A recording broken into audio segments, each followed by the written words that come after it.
गरीब भाई की अमीर बहन। किशोर और पिद्दी दो भाई बहन थे। पिद्दी बहुत खर्चीले स्वभाव की थी। वो जितना कमाती अपने ऐशो आराम में पैसे उड़ा दिया करती। लेकिन किशोर समझदार था, घर को साथ लेकर चलना जानता था।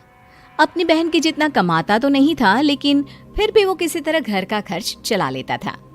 एक दिन पिद्दी किशोर से कहती है, किशोर, तुम थोड़ा ज्यादा क्यों नहीं कमाते?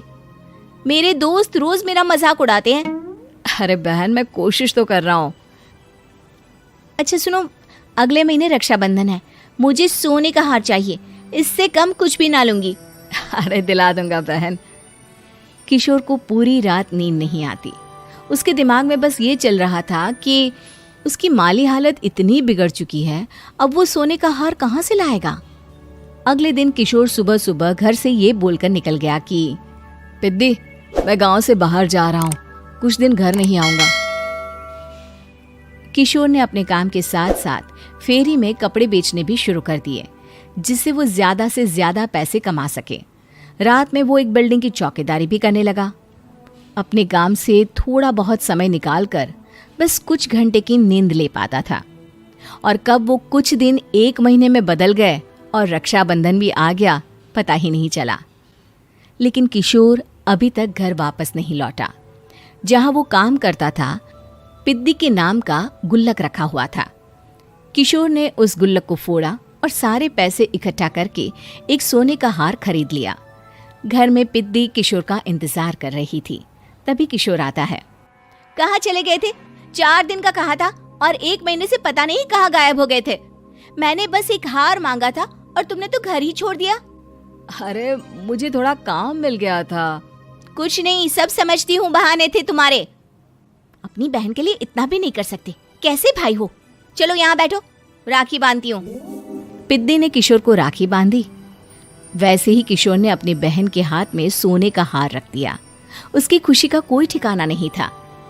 वो मिठाई खिलाए बिना ही नेकलेस लेकर चली गई और शीशे के सामने अपने गले में हार रखकर देखने लगी। किशोर ने लड्डू उठाया और खुद ही खा लिया। ऐसे कई साल गुजर गए। एक दिन पिद्दी की नौकरी छूट गई। अब वो पूरी तरह किशोर पर डिपेंड हो गई थी। आए दिन किशोर को अपने महंगे महंगे शौक गिनाकर उससे पैसे मांगा करती थी। किशोर, कुछ पैसे देना, मुझे पार्लर जाना है। किशोर बिना कुछ बोले उसे पैसे दे देता। ये क्या, 500? अरे इतने में तो मुझे पार्लर में एंट्री मिलेगी बस।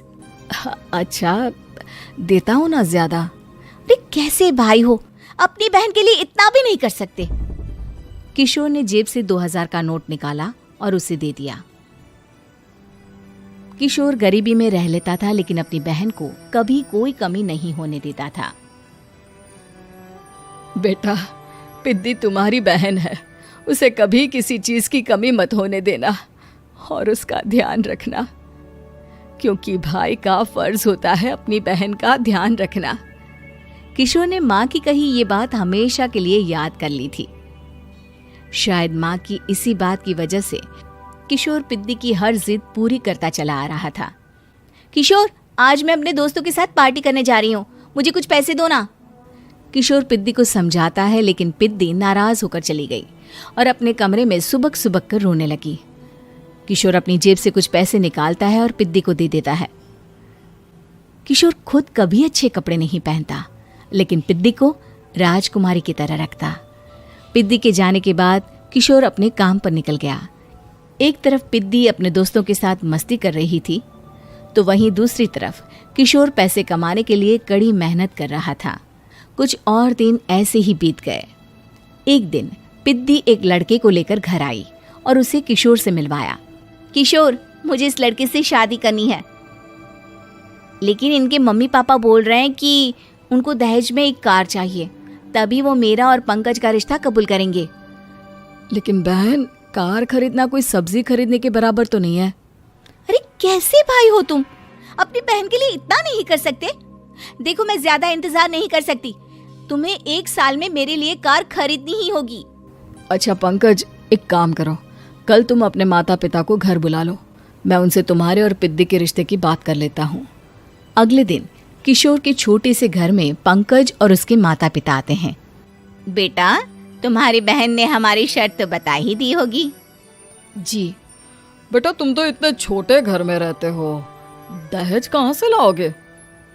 मैं अपनी बहन की खुशी के लिए सब कुछ कर सकता हूँ। पंकज और पिद्दी का रिश्ता तय हो जाता है।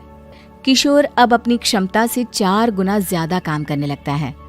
सुबह सबके घरों में न्यूज़पेपर फेंकता, दिन में मजदूरी करता और रात में चौकीदारी करता। खूब मेहनत करके किशोर ने अपनी बहन की शादी के लिए पैसे जुटा लिए।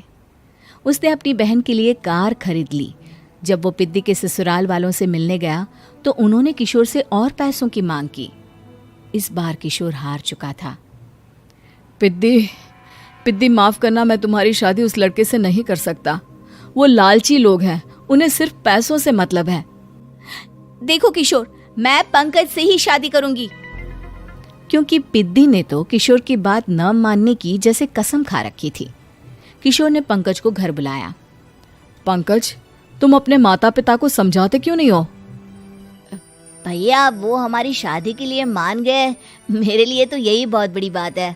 हम एक काम कर सकते हैं, दहेज की रकम में से कुछ पैसे मैं आपको दे देता हूँ।